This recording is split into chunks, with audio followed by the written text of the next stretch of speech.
Exactly that, Richard. It's going to be an interesting game, whichever one we shall go for. I know there's just a few games that are being wrapped up right Jamie now. against Janos, I think the game that we will be going into. First leg finished 4-2. Well, what a story this is as well. FUTWIZ Jamie. First time we've actually been able to talk about him or see him on stream again. Great to see him back. His health's there again. After some of these tragic events in Singapore.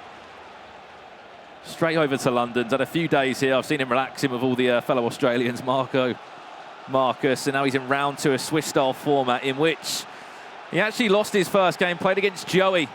A 5-3 loss for him. On the other side of that, Janos, he lost his game too. We watched a little bit of that against Battlecat. It was a 2-0 defeat. So we're in a position where someone could be going 0-2, but the current score is 4-2 for Janos. So Jamie, you need one hell of a performance here. Yeah, it looks like we're literally just kicking off with this game as well. It's literally just got underway.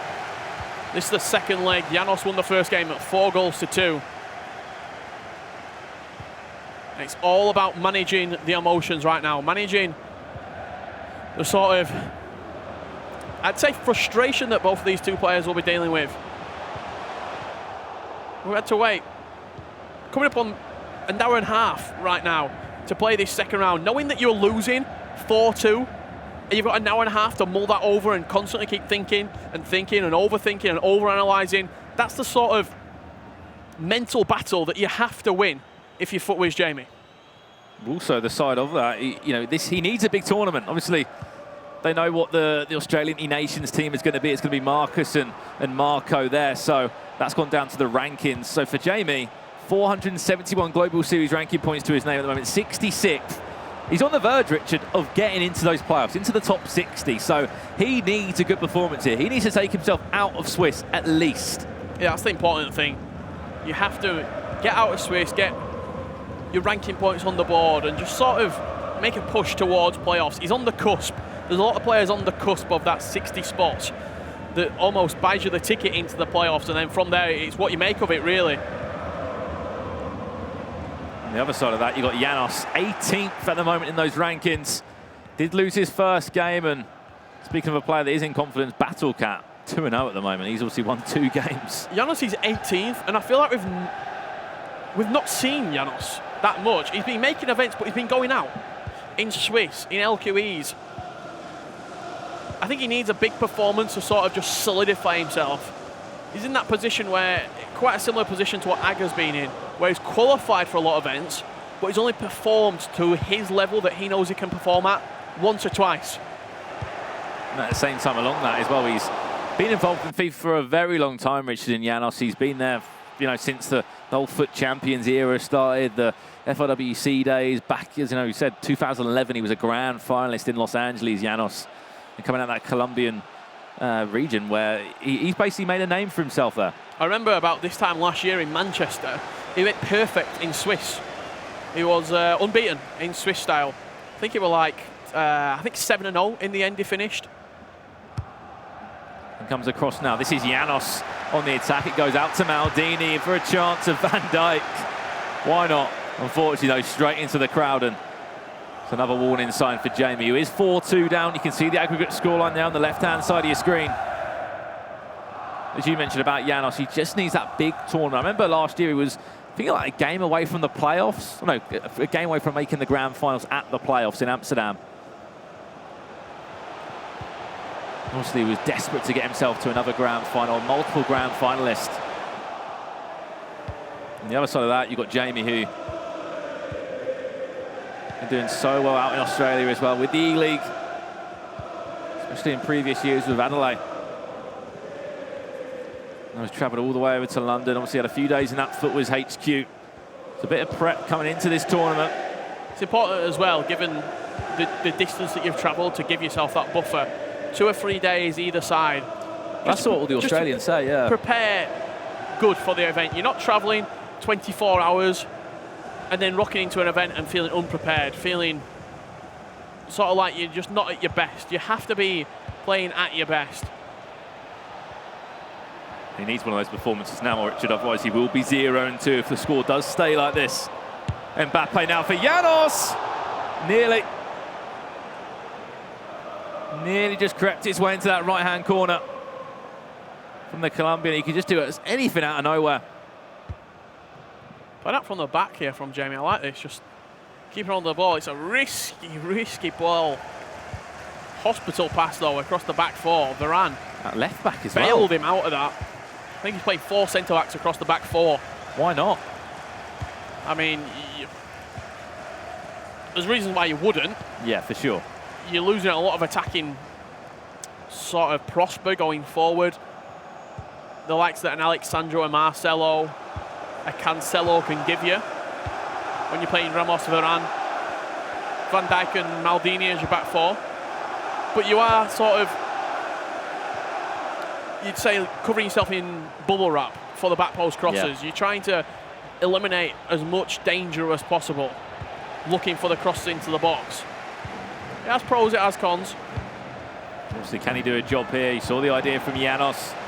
Tried to find R9, but was well read there. It's just one of those situations when you've got a centre-back and left-back, or a centre-back and right-back. Depends on that play. Obviously, Ramos used to play as a right-back, and you can maybe just about see the idea there. For the left-back, though, I swear we've had Hullet there once or twice as well. Like, there's been a few players that have been just thrown into that left-back area to think, right, can you go and do a job there?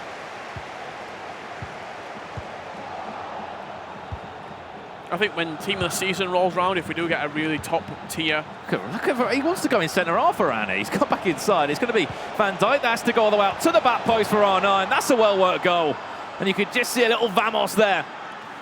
No matter who you've got at the back post, if you hit that El Tornado and hit that green header, 9 times out of 10 you're going to be scoring a goal. R9 leaping up above.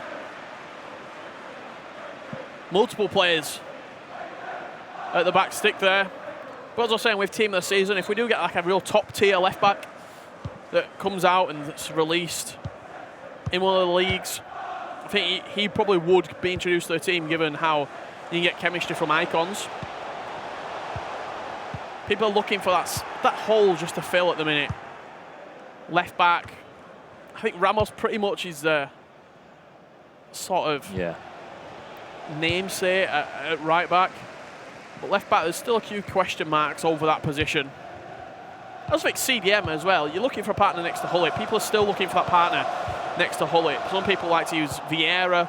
Some pros like Modric. It's a lovely ball again. This is Ronaldo now. Neymar's onside as well. Had to be composed. What a save from De Gea. Otherwise it would be 4 goals down. A little scoop to Ronaldo, and just like that, can make it look so simple, Janos. Scooped up, whipped to the back post, then Mbappe to Ronaldo. The connection that you're starting to see more and more. Team of the year Mbappe to team of the year Ronaldo. It doesn't matter if you're Varane at the back post. Ronaldo's going to head it through you. He's going to get up. He's going to climb over you. He's going to score. Unfortunately, some things can't be stopped. Death taxes and Ronaldo winning back post headers. 4 goals down in aggregate. Added time of 2 minutes, and Jamie needs one hell of a second half from him. 4 goals down, needed that chance to go in. Hits against the legs, that's very fortunate. And that's maybe a bit of luck that he needs, because now he needs 3 goals in the second half, and you can understand how frustrated Janos was there. Yeah, that's one of those freak goals, really. There's not much you can say about that as a goal going in. He's had a low driven, it's bounced off the legs of the goalkeeper. Janos has gone to play back to him. And Janos has just got to forget about it, really. I mean, that's not Janos' fault, that goal. He's gone to clear it.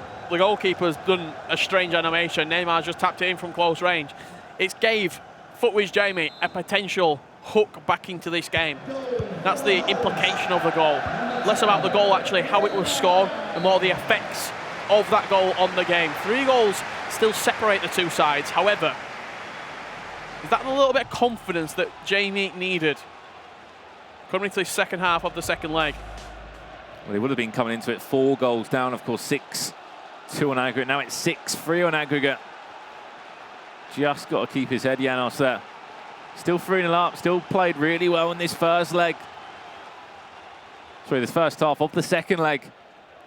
So this is round 2 of Swiss style. We've still just got this game to conclude and see out. And then we'll be moving into that big and that all-important round 3 where We'll get to see the first handful of players ensure they'll be going through to the knockouts. We'll get to see the first few players, unfortunately, going out the competition 0-3. No one wants a record like that. Just to confirm as well, the other game that was taking place that has just wrapped up a short time before this, it was Desari up against Icor Kinga. Desari won 5-2 in the end, so Desari goes on to a 2-0 record. If you are just joining us, Stokes versus Latka finished 6-5 to Stokes. Stokes will go 2-0, and the winner of this game will be going 1-1. Obviously heading into that round 3 of Swiss-style format, some players will see 0-2, so they're going to need one hell of a performance to pull themselves out of that. I think Final J's in that pot, Aero's in there as well. Just a few of the names that are going to need a big performance to get themselves a win on the board and to ensure they'll go into round 4. Here we go. This is the scenario. Jamie 6 goals to 3 down in aggregate. Can Janos hold on to it and see out this game, see out an important win? It'll be the first win of the tournament for him.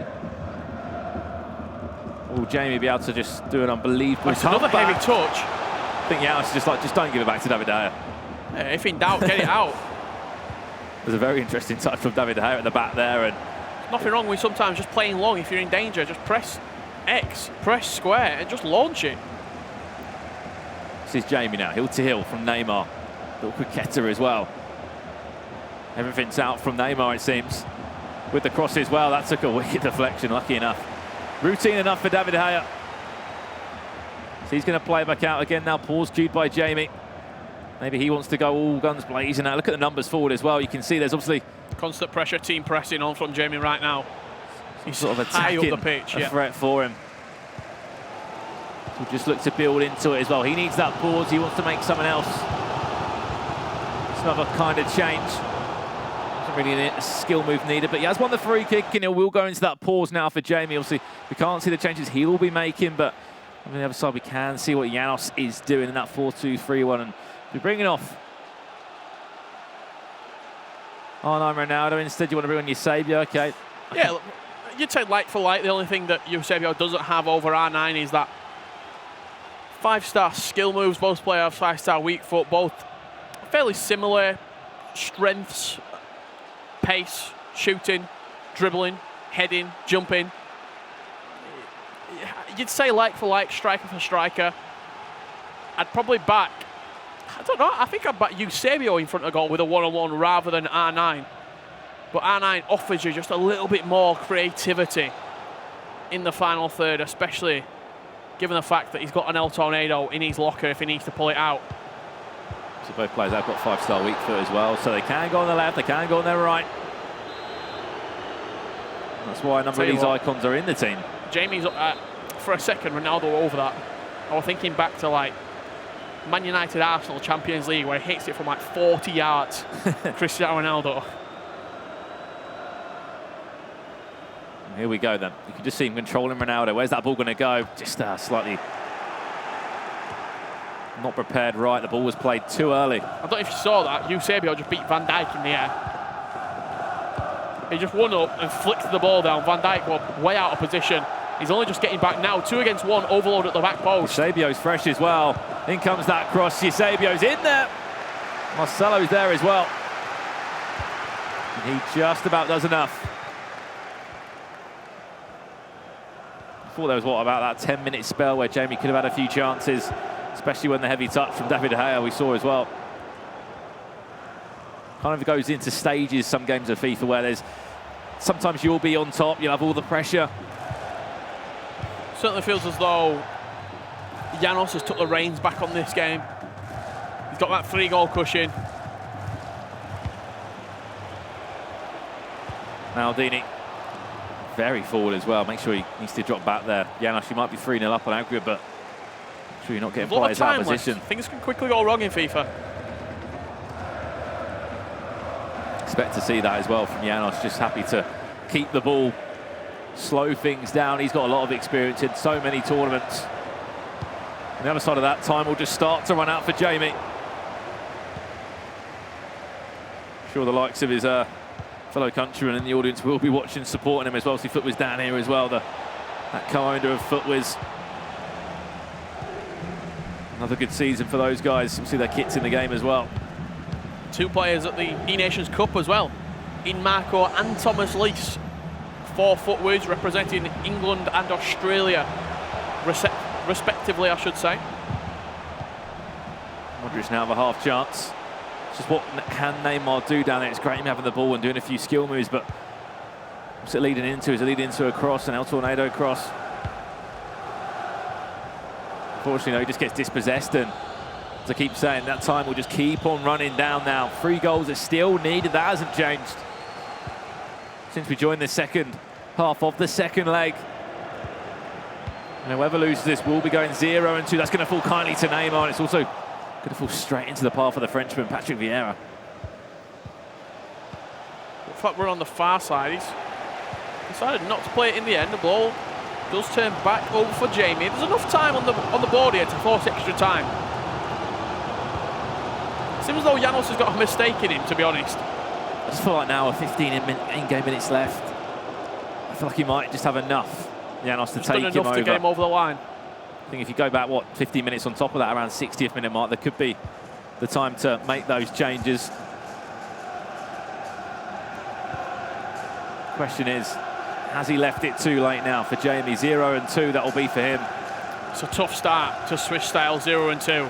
However, we've seen big comebacks happen in the past. We've seen turnarounds. I always go back when you talk about Swiss style comebacks to the playoffs. Aero, 0-3. Turned it around, went 4-3, and then won his knockout game to get him into the grand finals. A crazy story for him. Here's a chance now for Janos. If he got the first touch on that, that would have been very dangerous for him. David Gea was out of his line. That could have easily been a penalty, but Aero's in the same position now, really, Rich. He's 0-2, so he needs to go and win the next few games for him to have any chance. Here's the chance for Janos to conclude this game. Van Dijk, he's beaten him for pace there, taking a deflection and just deflected wide of the goal. I mean, make or break, in all honesty, for a number of these players after this second round has finished. Here comes the corner now. Pele, what can he do? Out for another corner, and I think he should be home and dry after this. 1-on-1 in Swiss style format. Not perfect, but at least you're back technically to a clean slate. It's a nice ball. Just too heavy, and I think that's unfortunately summed up the performance we've seen from Jamie. I feel like Jamie's got still a good opportunity to be able to turn it around. If he just can compose himself. Well, it's who he's up against, isn't it, in that 0-2 game? He's either going to be up against Aero, Final J. Should be a few other names in there as well. I think he'll be up against the likes of... Just trying to work out in front of us, we've got a number of results. But definitely those 3 names will be in that pot. Just who will be knocked out first. Round of 3 is always the exciting one. Players go home, players go through. What a save. Jet Merkin will be 0-2. Added time of 2 minutes. Janos done enough. From 0-1, turned it back round. A clean slate for the Colombian. 18th in the Global Series rankings, and just waiting for that referee's whistle now. Seconds remain. And Jamie's going to need one hell of a performance. Round 3, wins that. He's just got to take one game at a time now. That's what it's about. It's about composing yourself and moving forward from here on out. You're 0-2, but you've still got opportunity to salvage your FUT Champions Cup. That's a big win for Janos right there. He's back on track, 1-1. He can now start to build on this and show us some of the form that we know he's got in his locker.